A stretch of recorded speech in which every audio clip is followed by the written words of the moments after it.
8 बज गए बहू, उठ भी जा। ये सब ना आप ही की छूट का नतीजा है। गई होगी रात को गौरव के साथ घूमने, जो अब तक सो रही है। अरे कितनी बार कहा इसे कि समय पर सोया कर, पर नहीं। अब हो गया मंजू, तू भी ना। अपनी सास की आवाज़ सुनकर मानसी उठकर कमरे के बाहर आती है। मतलब हद हो गई है, 2 मिनट इस घर में अब आदमी सो भी नहीं सकता। दिन भर जिस सहेली के साथ आप घूमती है मम्मी जी, उसकी बहू खुद सुबह 9 बजे उठती है और यहाँ 8 भी नहीं बजे कि आप मेरे सर पर तांडव करने लगी मम्मी जी। दूसरों के घर की बहू से मुझे क्या लेना देना? अरे बहू तू खुद पहले रात को बाहर घूमती है, फिर अगले दिन सर पकड़ कर बैठी रहती है कि मुझे नज़र लग गई, मुझे ये हो गया, मुझे वो हो गया। अरे तो क्यों जाती है रात को बाहर? तो फिर आप मुझे उठा क्यों रही थी, जब आपको पता ही है कि मेरे सर में दर्द हो रहा होगा? इस घर के क्लेश से तो मैं परेशान हो गई हूँ। अब दुनिया की पहली औरत नहीं हो जो सास बनी है। मेरी मम्मी भी एक सास है, पर आज तक मैंने उन्हें भाभीयों के आगे ऊंची आवाज़ में बात करते नहीं सुना। और यहाँ देखो, ऐसी किस्मत भगवान तुझे मुझे ही क्यों देनी थी? शांत हो जाओ मानसी, तुम्हारा सर दर्द और बढ़ जाएगा ऐसे। तुम ठीक कहते हो अमन। सुनो ना, ज़रा मेरी नज़र उतार दो ना। मिर्ची तैयार ही है, चल तू बैठ। इसीलिए तो तुझे उठाने आई थी मैं, पर तूने सोच लिया कि तेरी सास तो विलन है। मैं बाहर से सब्जी कचौरी ले आता हूँ, आज नाश्ता बाहर से ही कर लेंगे। तेरे सर में दर्द है ना बहू, तू नाश्ता नहीं बना पाएगी। जा मन, जब तक मैं कचौड़ियाँ लाता हूँ तू चाय चढ़ा दे। मंजू मानसी की नज़र उतारती है और थोड़ी देर बाद ही मानसी को सर दर्द से आराम मिल जाता है। दोपहर के खाने का क्या करना है मानसी? चावल और दाल भिगो दिए मैंने, तू कौन सी सब्जी खाएगी देख ले। मैं क्या बोलूँ, आप ही देख लीजिए। अरे बोल ना बहू। तो भिंडी बना लेते। अरे नाना पागल है क्या? भिंडी 80 रुपये किलो बिक रही है। भिंडी की अमरूद भी है क्या? सारी सुई वाली भिंडी बिक रही है। तो गोभी? अरे गोभी में कीड़े कितने रहते हैं, तुझसे तो साफ भी नहीं होंगे, तू गोभी में कीड़े ही छोड़ देगी। मैंने बैंगन निकाल रखे हैं, बैंगन का भरता बना लेना। जब सब कुछ अब तय कर ही लेती हो मम्मी जी, तो मुझसे पूछती क्यों हो? सुबह उठो तो खाना, दोपहर में खाना, रात में खाना। इस घर में खाने के अलावा कोई बात ही नहीं होती। आपने चावल भिगो दिए है ना, अब जाइए आराम कीजिए, बाकी सब मैं देख लूँगी। बैठे बैठे न जाने से क्या हो जाता है। लगता है इसके मन की सब्जी बनाई नहीं ना, इसीलिए नाराज़ हो गई। गुस्से में मानसी रसोई से बाहर चली जाती है और अपनी माँ को फ़ोन लगाती है। कहाँ फंस गई मैं मम्मी? तुम लोग कहते थे कि शादी कर लो, शादी के बाद जो करना है करना, पति के साथ घूमने विदेश जाना, पर यहाँ तो कोई मुझे छोड़े तब तो मैं कहीं जाऊँ। रात को मैं मूवी देखने क्या चली गई, सुबह सुबह पूरा ससुराल मेरे दरवाजे के बाहर खड़ा हो गया। इतनी बंदिश। और अभी जैसे मम्मी जी ना बस मेरे सर दर्द खत्म होने का इंतज़ार कर रही थी, जैसे ही 12 बजे नहीं चावल दाल भिगो कर रख दिए और अब मुझे कह रही है सब्जी बना दूँ। हाय रे मेरी बेटी, कहाँ फंस गई तू? तो रसोई में जाती ही क्यों है? कोई ना कोई बहाना बना दिया कर। ऐसे भी तेरी शादी के पहले मैंने तेरी सास से कह दिया था कि मेरी मानसी को खाना बनाना नहीं आता, पर पता नहीं क्यों तू सती सावित्री बनकर रसोई में चली जाती है बार बार। अरे तेरे ससुर का तो ये रोज़ का रोना हो गया है। मैं कुछ सोचती हूँ। वैसे वो तेरी पिकॉक क्लब वाली सहेली ने किसी चीज़ की फ़ोटो डाली थी, बड़ी सुंदर लग रही थी, स्टेटस देखा था मैंने। दिवाली आने वाली है ना मम्मी, अब मिलकर यहाँ वहाँ दिवाली सेलिब्रेशंस की पार्टी चलती रहती है, पर मेरा ऐसा नसीब कहाँ, रसोई से फुर्सत मिले तब कहीं जाऊँ ना। फ़ोन पर बात करती हुई लता अपनी बहू से कहती है, ये कैसी दाल बनाई है तूने? हैं, कोई स्वाद नहीं है इसमें, जा फिर से दाल बना कर ला, इसे ही सुधार कर मत ले आना, समझी? जी मम्मी जी। 12 बजे तुम दोपहर का खाना खा रही हो मम्मी? तुझे तो पता ही है बेटा, मुझे ना सब कुछ टाइम पर करना पसंद है। ज़्यादा ढील छोड़ दी तो ये सब मेरे सर पर नाचेंगे, इसलिए ठीक सुबह उठाकर इन्हें घर के काम में लगा देती हूँ। जितनी फ्री रहेंगी उतना इनका दिमाग इधर उधर भटकेगा। ठीक कह रही हो मम्मी। वैसे तुम ये सब छोड़ो, मुझे बताओ मैं क्या करूँ, मुझे पार्टी में जाना है। एक काम कर, तू शाम को शॉपिंग पर जा, एक अच्छी सी ड्रेस अपने लिए लेकर आना और एक सस्ती सी साड़ी अपनी सास के लिए लेकर आना और उसे अपनी सास को गिफ्ट करते हुए पार्टी में जाने के लिए कह देना।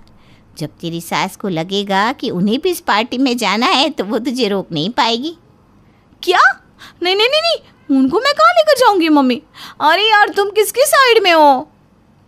खुद ही सब सोच लोगी या मुझे बोलने भी दोगी हैं? घर से निकलते वक्त अपनी सास की साड़ी में किसी तरह एक खरोंच लगा देना। अब फटी हुई साड़ी पहनकर तो वो बाहर जाएगी नहीं, और पार्टी के लिए तो निकल जाना। Wow mummy, you are so great. इतना स्मार्ट कोई कैसे हो सकता है? मानसी फौरन अपनी फ्रेंड को कॉल करके कहती है, मेरे लिए आज रात की पार्टी का एक पास याद से निकाल कर रख देना निकिता।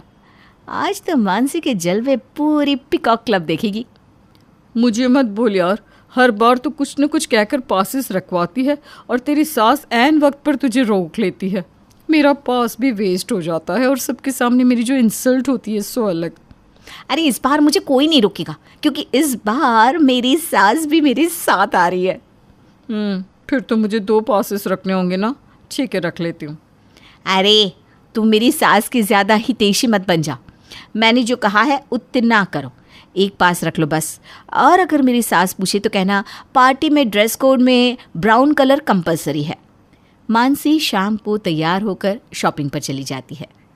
ब्राउन कलर की एक भी साड़ी मम्मी जी के पास नहीं है, तो खुद के लिए भी ब्राउन कलर का ड्रेस और मम्मी जी के लिए ब्राउन कलर की साड़ी। अब रिस्क नहीं ले सकती ना, खरोच लगने के बाद अगर मम्मी ने इस रंग की दूसरी साड़ी पहन ली तो मैं तो फंस जाऊंगी। इसलिए ऐसा ही रंग चुनना होगा जो मम्मी के पास नहीं है। And that is brown. I am so smart. Mansi brown colour का एक गाउन और ब्राउन कलर की साड़ी लेकर घर आती है और अपनी सास को दिखाती है। तुझे तो बस पैसे का हुलिया करना है बहू। क्या ज़रूरत थी इतना खर्च करने की? अभी ही महेश की शादी के लिए तूने कितने कपड़े लिए थे और फिर से कपड़े लेकर आ गई। वो मम्मी जी, पिकॉक क्लब में पार्टी है ना, सारी बहुओं को अपनी सास के साथ आना है। कोई और पार्टी होती तो मैं नहीं जाती, पर वहाँ तो आपका सम्मान होगा ना, इसलिए बस। पर आप अगर मना करती है तो मैं नहीं जाती बस। अरे ऐसा कुछ नहीं है, ठीक है चलते हैं। इसीलिए मैं ये ड्रेस लेकर आई हूँ मम्मी जी। वहाँ पर ना सभी को ब्राउन कलर का ड्रेस पहनना कंपलसरी है। अब चलिए तैयार हो जाइए ना, कुछ देर में हमें निकलना भी होगा। पर जल्दी आ जाएंगे बहू, फिर मुझे सुबह 5 बजे उठना भी होता है। मानसी के प्लान के अनुसार मंजू तैयार हो जाती है और जैसे ही दोनों घर से बाहर निकल रहे होते हैं, मानसी अपनी सास की साड़ी में खरोच मार देती है और वो साड़ी फट जाती है। ओ गॉड, आपकी साड़ी तो फट गई मम्मी जी, अब आप कैसे जाएंगी?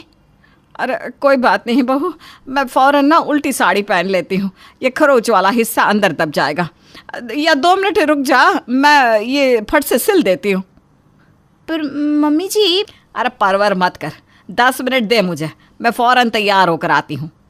मंजू अपनी सिलाई मशीन निकालती है और साड़ी को सिलना शुरू कर देती है। ये कहाँ फंस गई मैं? अब मुझे निकिता को कहकर एक और पास रखवाना होगा। और किसी तरह दोनों सास बहू मिलकर पार्टी में पहुंचती हैं। हे भगवान, कैसे कैसे कपड़े पहन रखे हैं सबने यहाँ। तू तो कह रही थी कि यहाँ सब अपनी सास के साथ आएगी, पर यहाँ तो किसी की सास नहीं आई बहू। किसी ने अपनी सास से पूछा भी नहीं होगा। अरे कैसी लड़कियाँ हैं ये, मेरा तो दम घुट रहा है यहाँ पर। चल घर चलते हैं, मुझे यहाँ नहीं रहना। एक एंट्री टिकट का दाम 5,000 रुपये है मम्मी जी। मैंने 10,000 रुपये खर्चे हैं यहाँ आने के लिए, और अब 10 मिनट में जाने को कह रही हैं। क्या? अरे मुझे तो लगा हम यहाँ मुफ्त में आए। मुझे क्या पता था कि तू 10,000 फूंक कर आई है यहाँ। अरे 10,000 में तो 1 महीने का राशन आ जाता है। अरे यार मम्मी जी, सारे पैसे अपने साथ ले जाएंगी क्या? मेरी मम्मी अगर यहाँ होती ना तो वो अपनी बहू के साथ कभी ऐसा नहीं करती। अरे बहुत मम्मी मम्मी करती है ना तू। तो चल अब बांध सामान, कल हम तेरे मायके जाएंगे। मैं भी देखूं तेरी माँ अपनी बहुओं के साथ क्या व्यवहार करती है। ये कहानी शुरू होती है मानसी के घर से। मानसी, जो कि अपने आप को सास पीड़ित कहती थी। मानसी को घूमना बहुत पसंद था। रात को 12 बजे के बाद लॉन्ग ड्राइव करना पसंद था, पर जब भी वो रात को घर से बाहर निकलती थी उसे नज़र लग जाती और उसे सर दर्द होने लगता। उसके सर दर्द के कारण उसका पूरा दिन खराब हो जाया करता, जिस कारण मंजू हमेशा अपनी बहू को रात को घर से निकलने के लिए मना करती थी। और ऐसे ही कई कारणों के कारण मंजू और मानसी में आनाकानी होती रहती थी। पर इस बार मानसी की माँ लता उसे पार्टी में जाने का एक आइडिया देती है। मानसी पूरी कोशिश करती है कि अकेले पार्टी में जा सके पर ऐसा हो नहीं पाता और किसी तरह दोनों सास बहू मिलकर पार्टी में पहुंचती हैं। हे भगवान, कैसे कैसे कपड़े पहन रखे हैं सबने यहाँ। अरे तू तो कह रही थी कि यहाँ सब अपनी सास के साथ आएंगी, यहाँ तो किसी की सास नहीं आई बहू। किसी ने अपनी सास से पूछा ही नहीं होगा। कैसी लड़कियाँ हैं ये, मेरा तो दम घुट रहा है यहाँ पर। अरे चल घर, मुझे यहाँ नहीं रहना बहू। एक एंट्री टिकट का दाम 5,000 रुपये है मम्मी जी। मैंने 10,000 खर्चे हैं यहाँ आने के लिए और अब 10 मिनट में जाने को कह रही हैं। क्या? अरे मुझे लगा यहाँ मुफ्त में आए हैं। मुझे क्या पता था कि तू 10,000 फूंक कर आई है यहाँ। अरे 10,000 में तो 1 महीने का राशन आ जाता है। हद है यार आप मम्मी जी, सारे पैसे अपने साथ ले जाएंगी क्या? आजकल जीवन का कोई भरोसा नहीं रहा और अब हम भी जिएंगे नहीं तो क्या फ़ायदा? कमाता क्यों है आदमी? खाने के लिए, जीने के लिए ना। अरे पर अपनी इज्जत तो अपने हाथ में है ना बहू। यहाँ का रहन सहन मुझे ठीक नहीं लग रहा। देख कैसे नशे में धुत लोगों की तरह नाच रही है तेरी सहेलियाँ। ये सब हमारे ख़ानदान में नहीं चलता बहू। और रही खाने की बात तो बता दे, क्या खाना है तुझे? अरे घर पर बना देती हूँ ना मैं। हद हो गई मम्मी जी। मेरी मम्मी अगर यहाँ होती ना तो वो अपनी बहू के साथ कभी ऐसा नहीं करती। वो तो तू देखेगी तब तुझे पता चलेगा ना। सबको दूसरों की थाली में घी ज़्यादा ही लगता है। सिर्फ खाने की बात नहीं है मम्मी जी, पर ऐसा है ना तो चलिए आपको मैं दिखाती हूँ कि मेरे मायके में भाभियाँ कितनी खुश हैं। ऐसी बात है तो मान सामान अपना, कल ही तेरे मायके जाएंगे और देखते हैं कि तेरी माँ सास बनकर ऐसा कौन सा प्यार लुटा रही है अपनी बहुओं पर, जिसके कारण तू रोज़ मुझे ताने देती रहती है। और ऐसा ही होता है। मंजू मानसी के साथ लता के घर पहुंच जाती है। अपनी ननद की सास को दरवाजे पर देखकर प्रिया और प्रीति भागकर उनका स्वागत करती है। नमस्ते आंटी, बैठिए बैठिए, बड़े दिनों के बाद आपके दर्शन हुए। आप ठीक है ना दीदी? सब कुशल मंगल? आप लोग 2 मिनट आराम कीजिए, मैं तब तक चाय लेकर आती हूँ। क्या तुम दोनों भी? अरे अपनी ननद और ननद की सास के पास बैठो, चाय नाश्ता लेकर मैं आती हूँ। आप माँ जी, हम लाते हैं ना। अरे कोई बात नहीं बेटा, सब मिल बांट कर काम करेंगे तो अच्छा ही है ना। लता की ये बात सुनते ही मानसी अपनी सास को इशारा करती है। कुछ देर बाद लता चाय और नाश्ता लेकर आती है। लीजिए समधन जी, और ये तेरी फेवरेट कचौरी मानसी। प्रिया, प्रीति, तुम दोनों के लिए डबल चम्मच चीनी वाली चाय। अब मना मत करना हाँ। क्या बताऊं समधन जी, जब देखो दोनों बच्चियां अपने शरीर को लेकर कॉन्शियस रहती है। ये नहीं खाना, वो नहीं खाना, मुझे वज़न कम करना है। मैंने कहा अरे भाई क्या दिक्कत है, मेरी बच्ची तो मेरे लिए हमेशा कमज़ोर ही रहेगी। मैं तो ना करती घी लगाकर इन्हें रोटियां दे ही देती हूँ। अपनी सास के मुंह से निकले इतने मीठे मीठे मीठे मीठे बोल सुनकर प्रिया और प्रीति खुश तो नहीं दिख रही थी, उल्टा आश्चर्य से बड़ी बड़ी नज़रों से अपनी सास को देखती जा रही थी। ये कैसा चमत्कार हो गया भगवान, हमें कभी एक गिलास पानी तक न देने वाली हमारी सास आज हमारे लिए चाय बना कर ले आई। ज़िंदगी में पहली बार इस घर में गर्म चाय पीने का मौका मिलेगा। मैं तो जल्दी से पी लेती हूँ भाई। काश हर घर में आपकी जैसी सास हो मम्मी।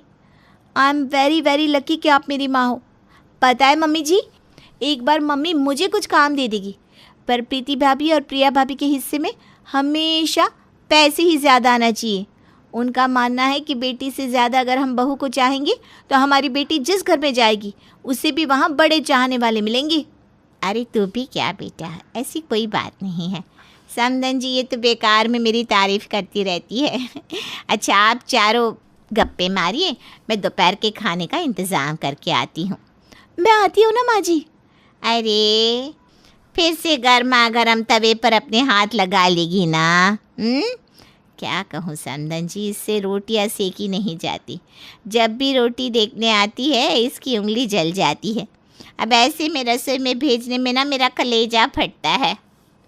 तो मैं चलूँ माँ जी? अरे तू तो आज अपनी सहेली के साथ पिक्चर देखने जाने वाली थी ना। जा तो अपने बालों को स्ट्रेट करा क्या, कितने अजीब लग रहे हैं। हर बार मुझे ही समझाना पड़ता है। अरे थोड़ा ग्रूमिंग कर लिया कर बहू। आपकी बहुओं को आप बाहर जाने से मना नहीं करती? अरे क्यों मना करना समधन जी, अपना घर परिवार छोड़कर ये बच्चियाँ अपने ससुराल आती है, और यहाँ हम भी अगर इन पर बंदिशें लगाएंगे तो अच्छा लगता है क्या? मैंने तो अपने दोनों बेटों को कह कर रखा है, हफ्ते में एक दिन लॉन्ग ड्राइव पर बहुओं को लेकर जाना ही जाना है। मानसी फुसफुसाती हुई मंजू से कहती है। अब बोलिए मम्मी जी, क्या कहेंगे आप? ऐसे ही मैं अपनी माँ की बड़ाई नहीं करती रहती। और ये तो कुछ भी नहीं, आगे आगे देखिए मेरी भाभियाँ कितनी सुखी है मेरे मायके में। हाँ ठीक है ठीक है। अगली सुबह प्रीति और प्रिया वक्त से 4 बजे उठ जाती है और अपनी सास के कमरे में उनके पैर छूने जाती है।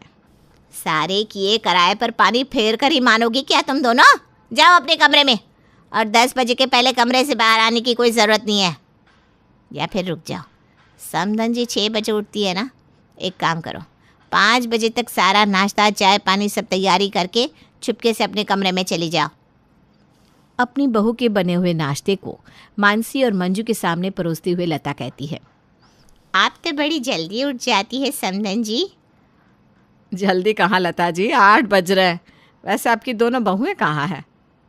वो दोनों तो 10 बजे के पहले उठती नहीं मंजू जी। और मुश्किल से अगर सर दर्द के कारण मैं 8 बजे तक सोती रह गई ना, तो आपके सर का पारा चढ़ जाता है मम्मी जी। देख लीजिए बाकी बहुओं की हरकत और आपकी बहू की हरकत।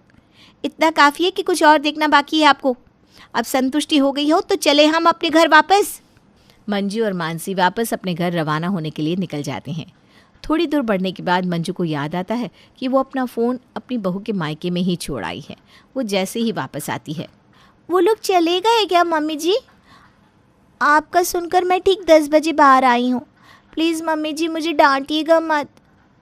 तो मेरे सामने बोत बन कर क्या खड़ी है? मेरे सर पर नाचेगी क्या?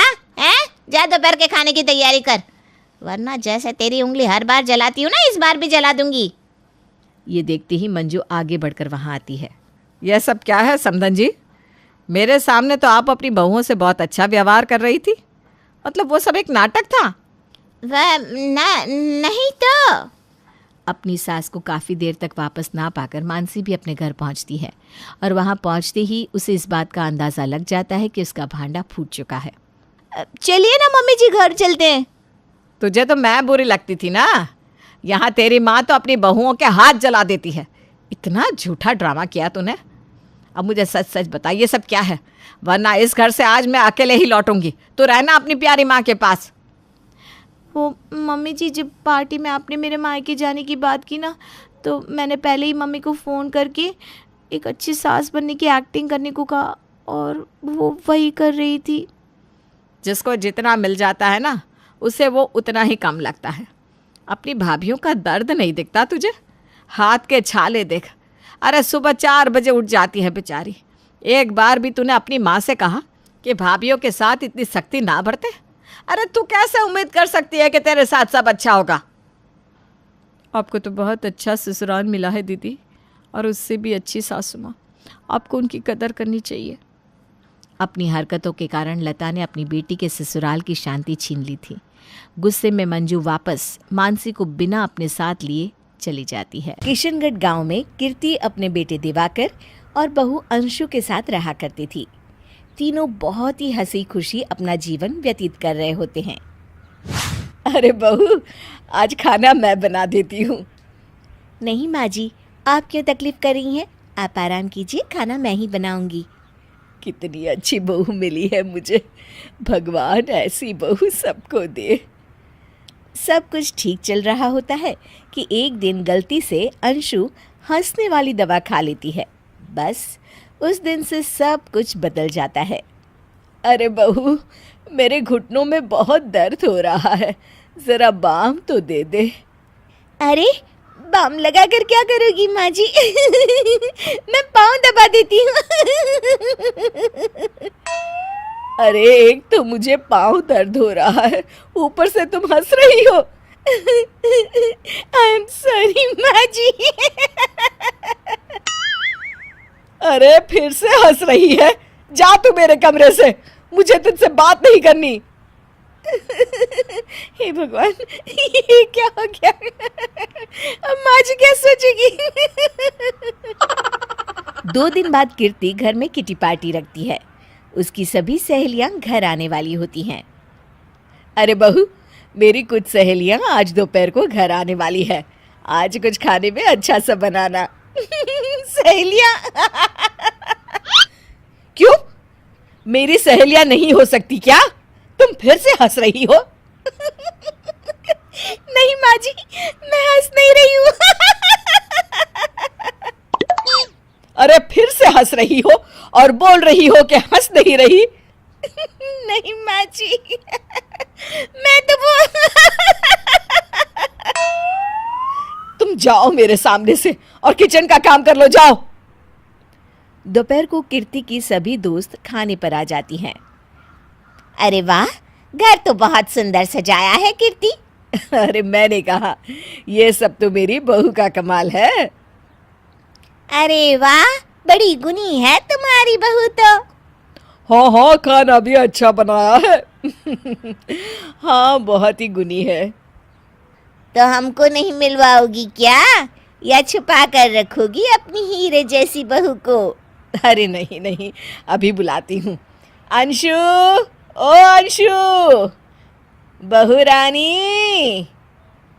अंशु बाहर आती है। जी माँ जी।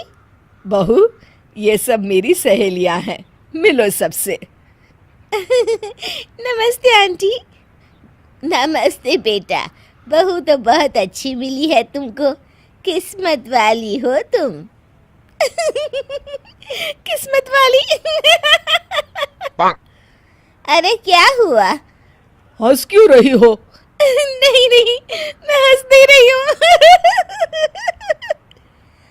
तभी अचानक सांची के हाथ से चम्मच छूट जाता है और उसका कुर्ता गंदा हो जाता है। अंशु फिर से हंसने लगती है।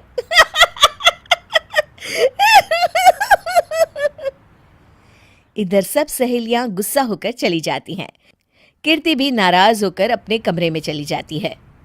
हे भगवान, ये मैंने क्या कर डाला? इस तरह से तो माची और उनकी सहेलियां नाराज हो गई। अगले दिन, बहू, ओ बहू, किधर हो? जी माँ जी। जल्दी से मेरे साथ चलो, पड़ोस वाले शर्मा जी की हार्ट अटैक से मौत हो गई है, उनके घर बैठक के लिए जाना है। अंशु तैयार होकर आ जाती है। थोड़ी देर में दोनों शर्मा जी के घर पहुंच जाती है। वहां पर सब रो रहे होते हैं।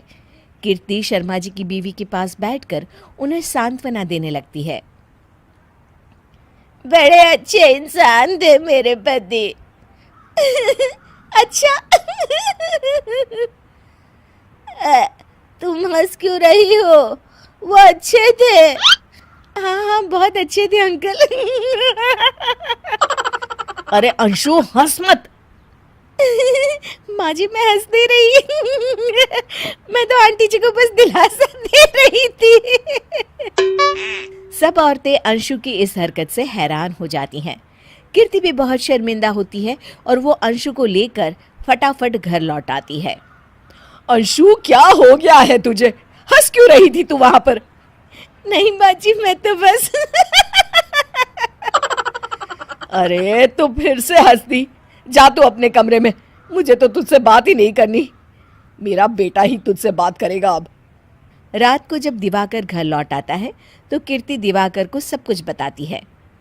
ठीक है माँ, अब फिक्र मत करो, मैं अंशु से बात करता हूँ। दिवाकर अपने कमरे में जाता है। जी आ गए आप? कैसे हैं? मैं तो ठीक हूँ, बस सर में हल्का दर्द है। सर में दर्द? अरे इसमें हंसने की क्या बात है? नहीं, मैं हंस नहीं रही हूँ। मुझे तो फिक्र हो रही है आपकी। एक तो मेरे सर में दर्द है, ऊपर से तुम हंस रही हो। अरे कैसे समझाऊं मैं आपको? मैं हंस नहीं रही। अंशु, तुम इस घर से चली जाओ। माँ ने मुझे बताया जो भी तुमने शर्मा आंटी के घर किया और किटी पार्टी में भी। नहीं जी, मैं ऐसे नहीं हूँ। तो अभी क्या हुआ था? क्यों हंस रही थी तुम? रुकिए, मैं आपको सब कुछ बताती हूँ। बताती हूँ आपको सब कुछ। अंशु डायरी में लिखकर दिवाकर को पढ़ने देती है। कुछ दिनों पहले मैंने गलती से हंसने वाली दवा पी ली थी, जिसकी वजह से ये सब हो रहा है। इसका असर कुछ दिन और रहेगा। अरे तो तुमने ये सब पहले क्यों नहीं बताया अंशु? वो मैंने माँ जी को बताने की बहुत कोशिश की मगर उन्होंने सुना ही नहीं। अरे ठीक है, मगर वादा करो जब तक दवाई का असर ठीक नहीं हो जाता तुम घर से बाहर नहीं जाओगी। नहीं जाऊंगी और हंसूंगी तो बिल्कुल नहीं। लो तुम तो फिर से हंस दी। क्या सावित्री, मैंने सुना है कि मालती की बहू ने अपने सास ससुर को घर से निकाल दिया है। अब क्या कहूँ, आजकल की बहुओं का कोई भरोसा नहीं है, कब क्या कर दें। मालती की बहू को देखकर कौन कह सकता था कि वो ऐसी निकलेगी। तू सही कहती है, आजकल की बहुओं को देख मुझे तो बड़ा डर लगता है। कहीं मेरी बहू भी ऐसी निकल गई तो। नहीं, मैं तो गांव की सीधी सादी लड़की से अपने बेटे की शादी करवाऊंगी। इस तरह एक दिन गायत्री अपने बेटे की शादी गांव में रहने वाली मीना नाम की लड़की से करवा देती है। ये लीजिए माँ जी, आपके लिए गर्मा गर्म नाश्ता और चाय। अरे वाह बहू, सच कह रही हूँ, जब से तू इस घर में आई है मुझे तो बड़ा आराम है। तेरे जैसी बहू तो किस्मत वालों को मिलती है। का माँ जी, अब इतनी भी तारीफ मत करिए ना। धीरे धीरे मीना गायत्री की चहेती बन जाती है और मीना भी गायत्री को कभी शिकायत का मौका नहीं देती थी। फिर एक दिन, ये ले बहू, आज मैं बाजार से तेरे लिए साड़ी लाई हूँ। साड़ी देखते ही मीना का मुंह लटक जाता है। का माँ जी, ये भी कोई साड़ी है? ना, मुझे तो बिल्कुल पसंद नहीं आई। अरे लाना ही था तो कोई अच्छी महंगी वाली साड़ी ले आती मेरे लिए। आप तो ये सस्ती साड़ी उठा लाई। मुझे नहीं ना चाहिए आपकी ये साड़ी, आप ही पहनिए इसे। अरे ये क्या बहू, तू तो आजकल कुछ ज्यादा ही नखरे दिखा रही है। मैं इतने प्यार से तेरे लिए साड़ी लेकर आई हूँ और तू है कि उल्टा मुझे ही दो बातें सुना रही है। अरे माँ जी, आप अपने लिए तो बड़ी डिजाइनदार और महंगी महंगी साड़ियाँ खरीदती हैं और मेरे लिए ये सस्ती साड़ी ले आई। आप समझती हैं कि मैं गांव से आई हूँ इसलिए मुझे कुछ नहीं पता। हाँ, अरे कुछ नहीं, तुझे शहर की हवा लग गई है बहू। इस तरह दोनों सास बहू में रोज किसी न किसी बात पर लड़ाइयां शुरू हो जाती थीं। एक दिन गायत्री अपनी कुछ सहेलियों को अपने घर चाय पर बुलाती है। अरे बहू, मेरी सहेलियों के लिए बढ़िया चाय नाश्ता तो बना दे। अरे माँ जी, अभी ना मेरे पास बिल्कुल भी समय नहीं है, मुझे ब्यूटी पार्लर जाना है। चाय नाश्ता आप ही बना लीजिए। हाँ, तू कब से ब्यूटी पार्लर जाने लगी है? शहर आए 2 दिन नहीं हुए और देखो महारानी के नखरे शुरू हो गए। बस भी करिए माँ जी, आपसे बहस करने के लिए मेरे पास ना बिल्कुल टाइम नहीं है। आपका क्या है, आप समझती हैं कि मैं गांव से आई हूं तो मुझे कुछ नहीं आता और आप जो रोज रोज मुझसे मेहमान नवाजी करवाती रहती हैं नौकरानी की तरह। मीना के कमरे में जाते ही, अरे ये क्या गायत्री, तू तो अपनी बहू की बड़ी तारीफ कर रही थी, लेकिन ये तो तुझे कुछ समझती ही नहीं। भाई मुझे तो लग रहा था कि तेरी बहू गांव की है तो सीधी सादी होगी, लेकिन इसने तो शहरी बहुओं को भी मात कर दिया। हाँ। अपनी सहेलियों के सामने अपनी बेइज्जती होते देख गायत्री आग बबूला हो जाती है। अरे क्या शहर और क्या गांव, मेरी तो किस्मत ही फूटी थी जो मैं इसे बहू बना के ले आई। भगवान जाने आगे और क्या क्या करेगी। अब तो मुझे कुछ ठीक नहीं लगता। तू जरा संभल के रहना, कहीं मालती की तरह तेरा भी हाल बेहाल ना हो जाए। अच्छा, अब हम चलते हैं। अपनी सहेली की बातें सुनकर गायत्री थोड़ी घबरा जाती है। अरे ये सुशीला क्या बोलकर चली गई, कहीं इसकी बात सच ना निकल जाए। दूसरी तरफ मीना सारी बातें सुन लेती है। अगले दिन से गायत्री अपनी बहू से कोई काम करवाने से पहले 10 बार सोचती थी। ज्यादातर काम वो खुद ही कर लेती थी। अचानक अपनी सास में आए इस बदलाव को देख मीना, लाइए ना माँ जी, मैं कर देती हूँ ना काम। एक बात पूछूं माँ जी, आजकल ना आप बड़ी चुप चुप सी रहती हैं, और अब मुझसे झगड़ना तो दूर, मुझसे खुल के बात तक नहीं करती आप। अब कुछ नहीं बहू, ऐसे ही। मीना अपनी सास की मंशा भांप जाती है और मुस्कुराते हुए कहती है, अरे माँ जी, चिंता मत करिए, मैं आपको घर से नहीं ना निकालने वाली। ये डर आप अपने मन से निकाल दीजिए। अरे छोटे मोटे झगड़े तो हर घर में होते रहते हैं, चाहे कुछ भी हो जाए, आप मेरी सासू माँ हो। मैं तो जिंदगी भर आपकी सेवा करूंगी माँ जी। अपनी बहू की बातें सुन गायत्री को एक प्रकार का संतोष होता है और उसकी सारी चिंताएं दूर हो जाती है। गायत्री अपनी बहू को गले लगा लेती है। मुझे माफ कर दे बहू, मैं तुझे गलत समझ बैठी थी। कोई बात नहीं माँ जी, ये ना घर घर की कहानी है। हाँ।